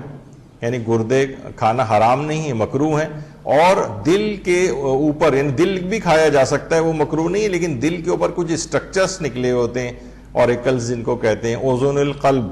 جسے عربی میں کہا جاتا ہے, دل کے کان, وہ صرف وہ نکال دیے جائیں, باقی دل بھی کھایا جا سکتا ہے. اور اس کے علاوہ آغا سیستانی فرماتے ہیں موٹی رگیں, جو بہت موٹی موٹی خون کی رگیں ہوتی ہیں, یعنی وہ آپ کے لیے کھانا مکروہ ہے. اس کے علاوہ حلال گوشت جانور میں حرام چیزیں ہیں, وہ ان کی ایک الگ فہرست ہے, وہ تقریباً 18 کے قریب ہیں جو کہ حرام ہیں, ان سے قطع نظر. لیکن جو مکروہ ہیں وہ صرف گردے ہیں مکروہ, یا دل کے کان ہیں, یا موٹی رگیں, ان کے علاوہ کوئی اور چیز مکروہ نہیں. یہ اسی لحاظ سے یعنی گردے تو مکروہ ہیں لیکن کلیجی مکروہ نہیں. عام طور پہ ہمارے یہاں بہت شہرت ہے کہ کلیجی کھانا جو ہے وہ مکروہ ہے. نہیں, کلیجی کھانا مکروہ نہیں ہے, اور کلیجی کھائی جا سکتی ہے. بلکہ ایک روایت میں امیر المومنین علیہ السلام کو جگر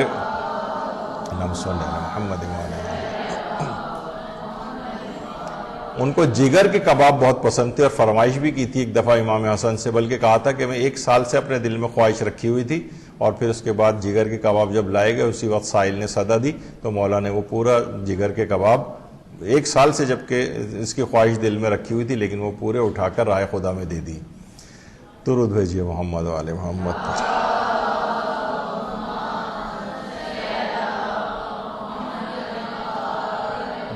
باقی اور چیزیں مکروہ نہیں ہیں, جیسے آتے کھانا وہ بھی مکروہ نہیں ہے,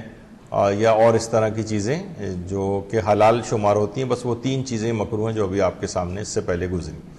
اب آ جائیے غیر مسلم کے ذبیحے کا گوشت. عام طور پر یعنی یہاں پر تو مسلمان ممالک میں اتنا مسئلہ پیش نہیں آتا, لیکن باہر ممالک میں بہت پیش آتا ہے. تو غیر مسلم کا ذبیحے کا گوشت یہ جائز نہیں ہے, اور کچھ علماء احتیاط واجب لگاتے ہیں, کچھ فتویٰ دیتے ہیں. حتیٰ کہ اگر تسمیہ بھی پڑھا جائے,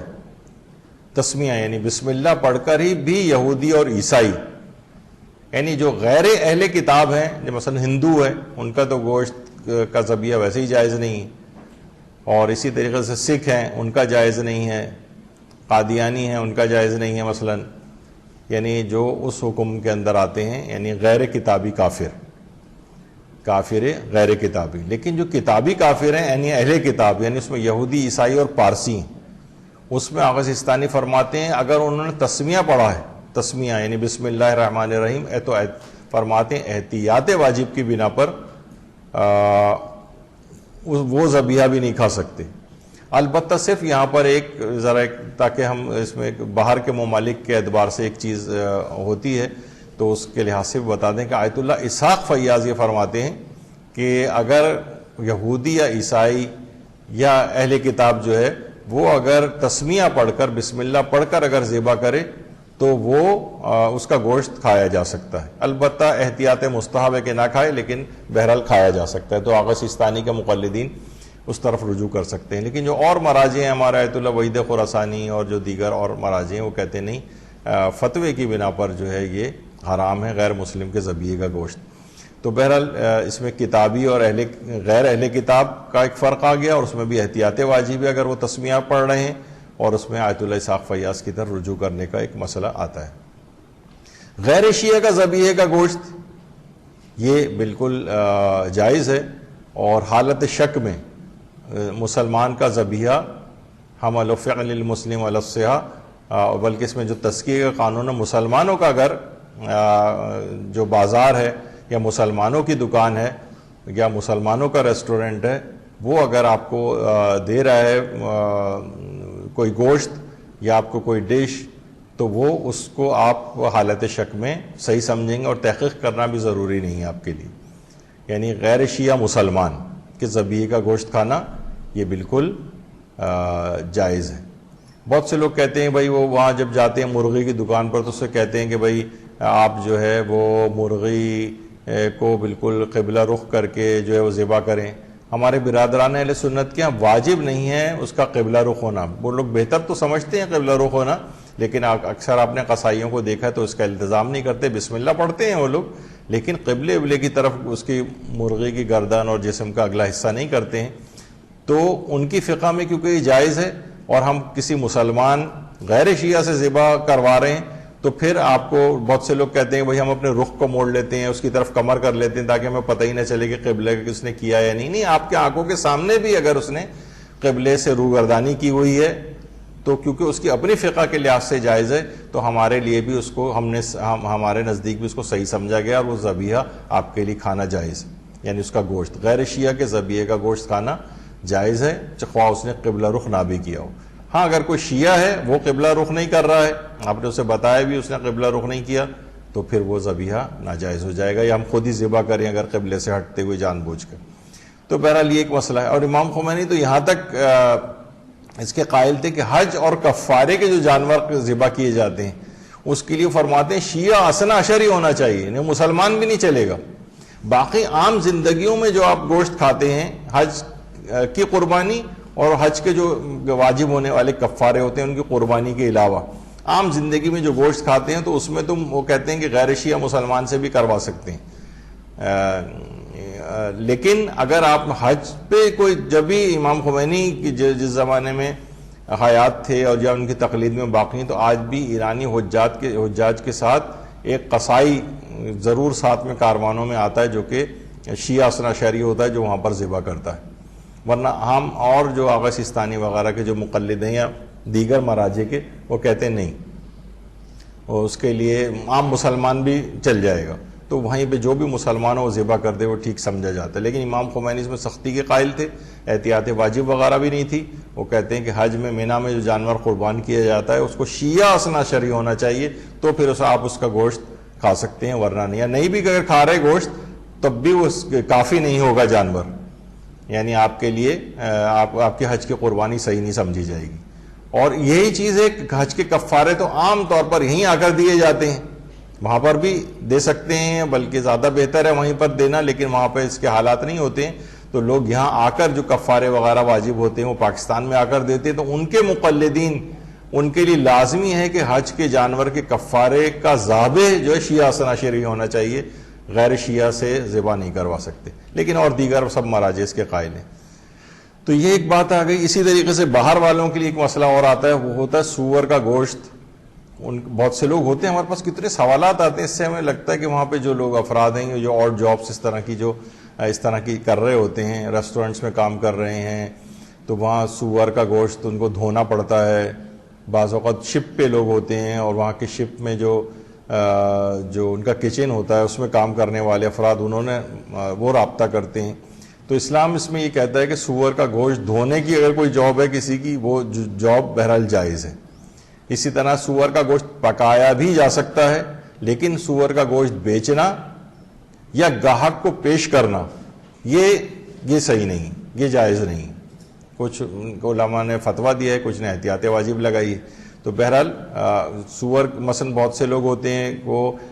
کسی سپر اسٹور میں جاب کر رہے ہیں, کیشیئر کی جاب ہے, اب ظاہر ہے وہ تو سب چیزیں آ گیا, لیکن بہت ساری چیزیں اس نے ایک ٹن پیک ہے اس میں سور کا گوشت ہے وہ بھی لا کے رکھ دیا. اب یہ جو خرید و فروخت ہوگی, چاہے آپ کہیں گے بھائی میں براہ راست تو پیسے میرے پاس نہیں آ رہے, میں تو ایک بیچ میں بس ایک کارکن ہوں اور اس کے پیسے لے کے اصل مالک تک جا رہے ہیں, نہیں, جو بھی ڈیلنگ کر رہا ہوتا ہے کیش کاؤنٹر پہ, اس کے لیے جائز نہیں ہوتا اس کا بیچنا. اب بہرحال لوگ کہیں بھائی پھر اس طرح تو ہمیں جاب سے ہی نکال دیا جائے گا, تو اللہ کی زمین بڑی وسیع ہے, اللہ کے لیے آپ تقوی اختیار کریں, آپ کے لیے حلال جاب نکالے گا وہ. لیکن بہرحال یہ کہ اس کو بیچنا یا گاہک کو پیش کرنا, مثلا کوئی اگر ویٹر کی جاب کر رہا ہے کسی جگہ پہ, اس نے وہاں سے لیا اور لا کے ٹیبل کے اوپر لا کر رکھ دیا, بیچنے والا بھی کوئی اور ہے, مثلا اس کا کافر مالک ہے ریسٹورینٹ کا اور کھانے والا بھی کافر ہے, تب بھی اس کو اٹھا کر وہاں پر اس کو کھانے کے لیے پیش کرنا, یہ والی جاب بھی جائز نہیں, گاہک کو پیش بھی نہیں کر سکتے. اس لحاظ سے آقا سستانی سے بھی سوال ہوا کہ ایک شخص سپر اسٹور میں کام کرتا ہے اور اس کے کاموں میں ایک یہ ہے کہ شراب اور خنزیر کے گوشت کے کارٹن ایک جگہ سے دوسری جگہ منتقل کرے. یعنی اسٹور میں کام کرنے والا صرف کارٹن اٹھا کر ایک جگہ سے دوسری جگہ رکھ رہا ہے. فرماتے ہیں شراب کو ایک جگہ سے دوسری جگہ منتقل کرنا جائز نہیں ہے, لیکن خنزیر کے گوشت کو ایک جگہ سے دوسری جگہ منتقل کرنا بذات خود تو حرام نہیں ہے, لیکن اس کام کے مقابل میں جو اجرت ملے وہ اس کا مستحق نہیں ہوتا, یعنی اس کی اجرت نہیں لے سکتا وہ. یعنی بہت سے کام کرنے جائز ہیں لیکن اجرت لینے کا اس کو حق نہیں ہے, اور شراب میں تو ایک جگہ سے دوسری جگہ منتقل کرنا بھی جائز نہیں ہے اور اس کی اجرت بھی جائز نہیں ہے. خنزیر کے گوشت میں ایک جگہ سے دوسری جگہ منتقل کر سکتے ہیں, لیکن وہ اس کام کے مقابلے میں جو اجرت ملے اس کا مستحق نہیں ہوتا ہے. اچھا, اسی طریقے سے غیر مسلم ممالک میں برگر پیزا وغیرہ بیچنے اور ڈیلیوری جو بوائز ہوتے ہیں ان کا جو ڈیلیوری کرتے ہیں ان کا فقہی حکم, یعنی ظاہر ہے جب برگر اور پیزا جو وہ بیچنے کے لیے جا رہے ہیں وہ اس میں جو ہے وہ جھٹکے کا گوشت ہوتا ہے یا اس کے اندر سور ہوتا ہے, تو سور کے گوشت والے عام طور پر جو برگر اور پیزاز وغیرہ ہوتے ہیں یہ تو وہاں سے اٹھایا اور یہ گاہک تک لے جا کر اس کو دیتے ہیں, تو یہ بھی پیش کرنے میں آتا ہے. اور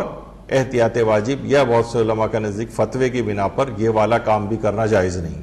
اب لوگ کہیں گے کہ بھئی یہ تو بڑا مسئلہ ہو جائے گا, ہماری تو گزار اوقات یہی ڈیلیوری بوائز یا اس طرح کی چیزوں کی ہے. تو بہرحال وہی والی بات ہے, اس کے اندر ایک حرام پہلو ہے, اور جلد سے جلد اگر کوئی شخص ہے اور اس طرح کی اس کو حرام چیزیں لوگوں کو پیش کرنا یا پہنچانے کی اس کو مل رہی ہے, اور خالی یہ تو نہیں ہوتا, وہ تو اس کے ساتھ شراب بھی منگوا لیتے ہیں عام طور پر وہاں سے. اب وہ پورا پیک ہوتا ہے, اس کے اندر یہ حرام چیزیں بھی ہیں, تو یہ نہیں کہہ سکتا کہ بھئی میں کیا کروں ورنہ تو میری جاب ختم ہو جائے گی. آپ کوئی حلال کام تلاش کریں, کل کو آپ پھر یہ بھی کہیں گے کیا کروں, ہیروئن بیچنے کا بھی کام ہے اور اس میں بھی میری جاب چلی جائے گی, تو اس طرح چیزیں جائز تو نہیں ہوتی. تو گوشت کا تزکیہ کرنا بہت ضروری ہوتا ہے. تزکیے کے معنی یہی ہیں کہ اس کو شرعی طریقے سے حلال جو ہے وہ کیا جائے جانور کو, تب اس کا تزکیہ ہوتا ہے. اگر گوشت کے ڈبے پر حلال لکھا ہوا ہے خالی, تو اس کا کھانا کیسا ہوتا ہے؟ عام طور پر یہ ہوتا ہے کہ اس کے اوپر یہ حلال فوڈ کی ایک اسٹیمپ لگی ہوئی ہوتی ہے. عام طور پر مسلمان ملکوں میں تو مسئلہ نہیں, کافر ملکوں میں البتہ یہ والا مسئلہ ہوتا ہے کہ وہاں پر تو آغا سیستانی فرماتے ہیں کہ اصلاً یہ اسٹیمپ لگا ہونا یا حلال ہونا اس کی کوئی شرعی حیثیت نہیں. ہاں اگر آپ کو اطمینان ہو رہا ہے, اس اطمینان کی حیثیت ہے کہ مثلا کوئی ایسا ادارے کی اسٹیمپ لگی ہے, اور وہاں عام طور پہ یہ جھوٹ نہیں ہوتا ہے, پاکستان وغیرہ کا معاملہ اور جگہوں پہ نہیں ہوتا, جو لکھا ہوتا ہے کم سے کم ویسا ہی ہوتا ہے. تو اگر کوئی ایسا ہے آپ کو اطمینان ہو رہا ہے, کیونکہ بہت سے جو ہمارے غیر شیعہ مسالک ہیں ان کے دارالعلوموں کی اسٹیمپ لگی ہوتی ہے کہ ہم نے تحقیق کر دی کہ یہ حلال ہے, یہ حلال طریقے سے جو اس کو ذبح کیا گیا ہے, تو بہرحال اگر اطمینان ہو رہا ہے آپ کو تو پھر اس کو کھا سکتے ہیں. لیکن اصلاً اس اسٹیمپ کا کوئی شرعی, آقا سیستانی فرماتے ہیں اس کا کوئی شرعی اثر نہیں ہے. اصل چیز ہے آپ کا اطمینان. اگر آپ کو اطمینان ہو رہا ہے تو ٹھیک ہے, پھر اس کو کھا سکتے ہیں, لیکن اطمینان نہیں ہو رہا آپ کو تو پھر آپ اس کو نہیں کھا سکتے. غیر مسلم ممالک میں, مسلمان ممالک ہوں تو یہ اسٹیمپ نہ بھی لگی ہو, اور جو مختلف ڈبوں کے جو یہ گوشت اگر اویلیبل ہوتے ہیں تو ان کو آپ ویسے ہی لے سکتے ہیں. اچھا, اب ایک چیز اس میں اور آتی ہے, عقیقے کا گوشت کون کون کھا سکتا ہے؟ تو عقیقے کے گوشت میں بھی ایک بات کہی جاتی ہے کہ عقیقے کا گوشت ایک تو وہ خود جس کا عقیقہ ہو رہا ہے وہ نہیں کھا سکتا. آپ کہیں گے وہ تو 7 دن کا بچہ تو ویسے بھی گوشت نہیں کھاتا ہے, کہ 7ویں دن عقیقہ مستحب ہے، لیکن بڑے ہونے کے بعد بھی لوگ عقیقہ کرواتے ہیں، تو بہرحال وہ شخص خود اس کے اپنے لیے مکروہ ہے کہ وہ اپنے عقیقے کا گوشت کھائے. اور مثلا اگر باپ اپنے بچے کا عقیقہ کرا رہا ہے تو وہ باپ خود اور اس باپ کے زیر کفالت جو افراد ہیں ان کے لیے بھی مکروہ ہے اس کا کھانا آغا سیستانی کے فتوے. اور ماں کے لیے احتیاط مستحب ہے کہ ماں، بچے کی جو ماں ہے وہ عقیقے کا گوشت نہ کھائے. آقا خوئی صرف تھے جو کہتے تھے کہ احتیاط واجب یہ ہے کہ ماں نہیں کھا سکتی، ماں نہیں کھا سکتی، لیکن باقی سب لوگ کھا سکتے ہیں. لیکن آقا سیستانی فرماتے ہیں کہ باپ کے زیر کفالت جو افراد ہیں، مثلا اب ہو سکتا ہے بچے کے بہن بھائی ہیں اور گھر میں ہی مثلا دادا دادی ہیں، وہ سب اس کے باپ کی زیر کفالت ہیں اور ماں بھی زیر کفالت ہے، تو یہ صرف، اور یہ گوشت کا مسئلہ ہے خالی. لیکن اگر مثلا گوشت کا قورمہ بنا ہوا ہے تو یہ شوربے میں روٹی ڈبو کے کھا سکتے ہیں، بریانی بنی ہوئی ہے تو بوٹیاں ہٹا کے چاول کھا سکتے ہیں. حرام پھر بھی نہیں ہے، گوشت بھی کھا لیں، لیکن کراہیت رہے گی. تو باپ کے زیر کفالت جو افراد ہیں، اس بچے کے بہن بھائی یا دادا دادی اور والدہ وغیرہ، اور ماں کے لیے تو احتیاط مستحب ہے کہ وہ نہ کھائے. تو عقیقے کا گوشت جو ہے سب کھا سکتے ہیں. اگر حلال و حرام کے لحاظ سے دیکھا جائے تو سب لوگ کھا سکتے ہیں، حرام کسی کے لیے بھی نہیں ہے. صرف مکروہ ہے باپ، ماں اور باپ کے زیر کفالت افراد، اور وہ خود ہی اگر بڑا آدمی ہے جس کا عقیقہ ہو رہا ہے تو وہ خود بھی نہ کھائے. اور یہ بھی ہے کہ جس کی طرف سے قربانی ہوتی ہے عقیقہ بھی اسی کی قربانی میں ہو سکتا ہے. عام طور پر بقرہ عید میں پیش آتا ہے یہ مسئلہ کہ جس کی طرف سے قربانی ہو اسی کا عقیقہ اس قربانی میں ہو سکتا ہے. یعنی اگر کوئی باپ اگر بچے کا عقیقہ کر رہا ہے تو قربانی بھی بچے کی طرف سے ہوگی اور عقیقہ بھی بچے کا ہوگا. یعنی یہ نہیں ہو سکتا کہ باپ کہے کہ قربانی میری طرف سے اور اس میں بچے کا عقیقہ بھی کر رہا ہوں. یہ دو نیتیں نہیں ہو سکتی. یعنی بچے اگر جس کی طرف سے قربانی ہے خود بخود اس شخص کا بھی عقیقہ ہو جاتا ہے. یعنی حج کے اندر بھی یہ مسئلہ ہوتا ہے، حج میں حاجی جو گیا اس کا کبھی عقیقہ نہیں ہوا، لیکن جیسے ہی جانور ذبح ہوگا حج کا، اس کا خود بخود اس شخص کا عقیقہ ہو جائے گا، خود بخود عقیقہ ہو جائے گا، چاہے وہ نیت کرے یا نہ کرے. تو بہرحال یہ کیے ہے. اور اچھا، پھر اگر عید کی قربانی ہو رہی ہے اور عید پہ عقیقہ بھی ہو رہا ہے تو عقیقے کے تو بہت سارے احکام ہیں. یہاں پہ پورا ایک درس ہو چکا ہے عقیقے کے احکام پر. تو اگر وہ عید کی قربانی میں عقیقہ ہو رہا ہے تو اس پہ پھر عید کی قربانی کے احکام نافذ ہوتے ہیں اور کسی کے لیے بھی مکروہ نہیں رہے گا. وہ خود بھی اپنی قربانی کا گوشت کھا سکتے جس میں عقیقہ جمع ہوا ہے، اور کسی کے لیے بھی مکروہ نہیں. یہ اس کے اندر ایک خصوصیت کے ساتھ ایک مسئلہ آتا ہے، یعنی قربانی عقیقے سے مجزی ہے. جو شخص بھی قربانی کرے اس سے عقیقے کا استحباب ساقط ہو جاتا ہے، یعنی پھر اسے الگ سے عقیقے کی ضرورت نہیں ہوتی، اس کا خود بخود عقیقہ ہو گیا. البتہ حصے دار قربانی میں عقیقے کی نیت نہیں ہو سکتی، عقیقے کی نیت نہیں ہو سکتی. حصے دار قربانی مثلا محلے میں ہے، اس میں حصہ ہم نے ڈال دیا بکرے میں، اور ہمارے پاس مثلا ایک ران آ گئی تو ہم نے کہا چلو یہ ہمارے بچے کا یا میرا عقیقہ نہیں ہوا تھا، میں اسی میں عقیقے کی نیت کر رہا ہوں. نہیں، پورا ایک جانور ایک شخص کے لیے عقیقے میں قربان ہونا چاہیے. حصے دار قربانی کے اندر عقیقہ نہیں ہوتا ہے. اور یہ بھی کانسیپٹ ہے، یہ اس کو بھی کلیئر ہو جانا چاہیے کہ کوئی بھی شیعہ اور سید کسی غیر شیعہ کے عقیقے کا گوشت بھی کھا سکتا ہے، اس میں کوئی حرج نہیں ہے. بہت سے لوگ کہتے ہیں کہ بھائی پڑوس سے ہمارے عقیقے کا گوشت آیا جو غیر شیعہ ہے اور غیر سید بھی ہے، ہم لوگ سید ہیں، تو کیا ہم یہ کھا سکتے ہیں؟ تو جی ہاں، بالکل کھا سکتے ہیں، اس میں کوئی کراہیت بھی نہیں. تو وہ چاہے وہ غیر سید کے عقیقے کا گوشت ہو، کیونکہ عقیقہ جو ہے وہ صدقہ نہیں ہے، اور اگر صدقہ بھی ہو تو بھی اس کے الگ احکام ہے. بہرحال کیونکہ واجب صدقہ نہیں ہے تو کھا پھر بھی سکتے ہیں. پرندوں کا گوشت کھانا، پرندوں کا گوشت جو حلال گوشت پرندے ہیں، ویسے ابابیل ہے، ہدہد ہے، بطخ، شتر مرغ، آغا سیستانی کے نزدیک مور، زیبرا البتہ مکروہ ہے. بہرحال بارہ سنگا، ٹرکی یا آیت اللہ سیستانی کے فتوے میں حلال گوشت جانور شمار ہوتے ہیں. اس میں بہت سے ایسی چیزیں جیسے مور، یہ آغا سیستانی کے نزدیک صرف حلال گوشت ہے. آغا سیستانی کا بڑا منفرد اس میں نظریہ ہے، لیکن جو اور مجتہدین ہیں ان کے نزدیک مور حرام گوشت میں آتا ہے. تو بہرحال اب یہ جو اس طرح کے پرندے ابابیل، ہدہد، بطخ، شتر مرغ جب یہاں پہ کھلانے شروع ہوئے تھے ایک فلاحی تنظیم کی طرف سے، تو لوگوں نے بڑا اعتراض کیا تھا کہ جائز نہیں، بالکل جائز ہے، شتر مرغ حلال گوشت جانوروں میں آتا ہے، تو یہ ان کا بھی گوشت کھا سکتے ہیں۔ البتہ ایک حدیث آتی ہے جس میں امیر المومنین علی ابن ابی طالب علیہ الصلوۃ والسلام فرماتے ہیں لحوم البقر داؤن والبانها دواء واسمانها شفاء، یعنی گائے کا گوشت بیماری ہے، اس کا جو دودھ ہے وہ دوا ہے، اور اس کی چربی میں شفا ہے۔ اچھا، یہ بہت زیادہ روایت اہل سنت کے ہاں بھی ہے، ہماری بھی کتابوں کے اندر ہے، یہ والی چیز جو ہے کہی جاتی ہے، تو لوگ اس پہ بڑا پریشان ہوتے ہیں کہ لحوم البقر داؤن، یعنی اس میں تو خرابی ہے، بیماری ہے گائے کے گوشت میں۔ تو علماء نے اس میں یہی نتیجہ نکالا ہے، سنی علماء اور شیعہ علماء سب کا، کہ یہ کثرت سے کھانوں کے معنی میں، اگر کوئی گائے کا گوشت بہت کثرت کے ساتھ کھائے، بہت کثرت سے، تو پھر یہ بیماری بنتا ہے، اور اس کے دودھ جو ہے وہ دوا ہے، اس میں تو کوئی وہ نہیں ہے، یعنی وہ اچھی چیز ہے،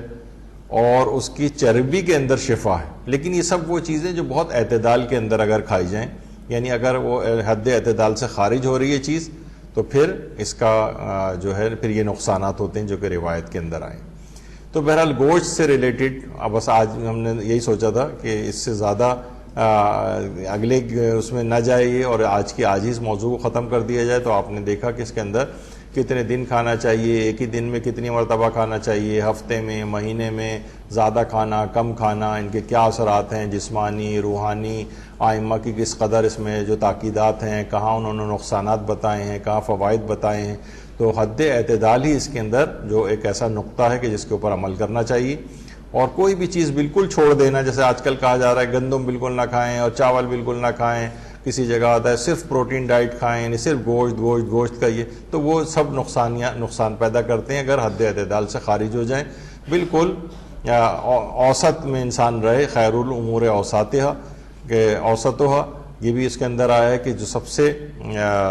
بہترین جو بات ہے وہ یہ ہے کہ انسان درمیانی راہ اختیار کرے اور اعتدال کے ساتھ تھوڑی تھوڑی چیزیں کھائے، اور پروٹین کے لحاظ سے جیسے میں نے ابھی آپ کو بتایا کہ 1 گرام پر کلو گرام باڈی ویٹ کے لحاظ سے وہ آپ کی جسم کی ریکوائرمنٹ ہے۔ بہت سے کہتے ہیں کہ 1.5 گرامز ہے، یعنی بہرحال 50 کلو کی ہیں تو 50 گرام پروٹین کم سے کم روز کھانا چاہیے۔ فرسٹ کلاس پروٹین تو یہی ہے، اینیمل والا جو ہوتا ہے، اور جو سیکنڈ اور تھرڈ کلاس پروٹین جس میں یہ دالیں وغیرہ آ جاتی ہیں، پھر وہ اگر کوئی یہ نہیں کھا رہا تو پھر وہ تھرڈ کلاس پروٹین ہی کی طرف چلا جائے، چاہے دالیں وغیرہ یا سیکنڈ کلاس پروٹین وہ کھائے۔ لیکن بہرحال یہ کہ اس کو گوشت کو اپنی غذا کے اندر رکھنا چاہیے۔ بہت سے لوگ بالکل چھوڑ رہے ہیں، اس کے بھی نقصانات ہیں، جو روزانہ کثرت کے ساتھ کھا رہے ہیں اس کے بھی نقصانات ہیں۔ تو یہ کچھ اسلامی آداب ہیں سلسلے میں، وہ جو آپ نے سنے، اور انشاءاللہ اگلی بار ہم کسی نئے موضوع کا انتخاب کر کے گفتگو کریں گے۔ وصلی اللہ علی محمد وآلہ الطیبین الطاہرین۔ درود بھیجیے۔